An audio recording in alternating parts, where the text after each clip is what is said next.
what I've got here is we've got this this structure that with a lot of repeated steel patterns, and I went through and used the tool that I just showed you, Sean, to extract out these 6 pieces, and I'm going to show you the new tool for finding additional repeated patterns of these instances. So I'm going to just select these 2 guys and give it an input as to guide it in the direction of the pattern that it's going to be looking. So I give it the first click, the second click, and now it's going to go in the direction between those two pieces that I just clicked and find all other relevant pieces of steel and fill them in. So you can see it just found 5 new pieces there. Makes sense what just happened? All right. So now we can do the same thing in the other direction. So I'm going to select these guys and actually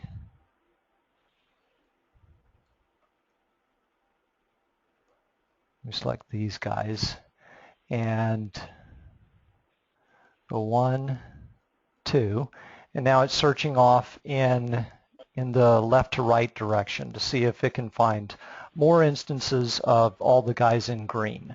And what it's doing is it's actually comparing the pattern against the point cloud at regular intervals, and it's not just copying and pasting it, it's actually fitting it to the point cloud. So you can see, it did a pretty good job of finding those repeated pieces. And if I look at this, let me turn the point cloud off. If I look at it from the top down, you'll notice something else. You'll notice, well, first off, we missed a piece. So we're still working on it. But we also, this original pattern, you can see the eye is horizontal, and down here the eyes are vertical. And I thought when I first ran this point cloud, I thought that was a mistake. But it's actually refitting, and it discovered that these are rotated 90 degrees to each other. So it did the right thing and refit each of these pieces of steel to the point cloud. If you're just arraying something out, A, you won't get that type of rotation, but B, you're also going to be off on your off against the point cloud on every single beam. Here we're optimizing the fit of every single little element to the point cloud, so it's extremely accurate at the end. Let me do this one more time in the other dimension. Actually, let me catch the guy that it missed real quick.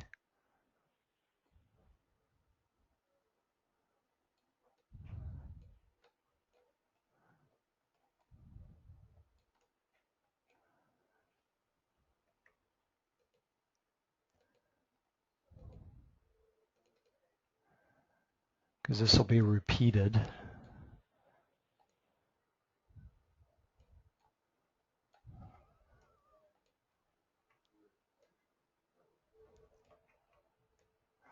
All right, so now I want to array this out in the other direction. Same approach. And again, it's going through tens of millions of points at this stage and fitting against all of that. So it's not instantaneous. It's going to take about a minute or so. But it should get most of the rest of the steel in this example.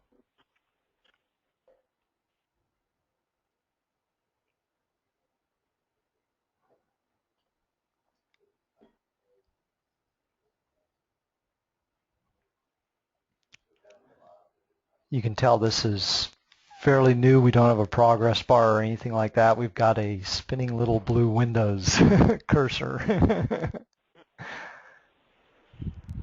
Gets the job done. Yep, exactly. We've Wow.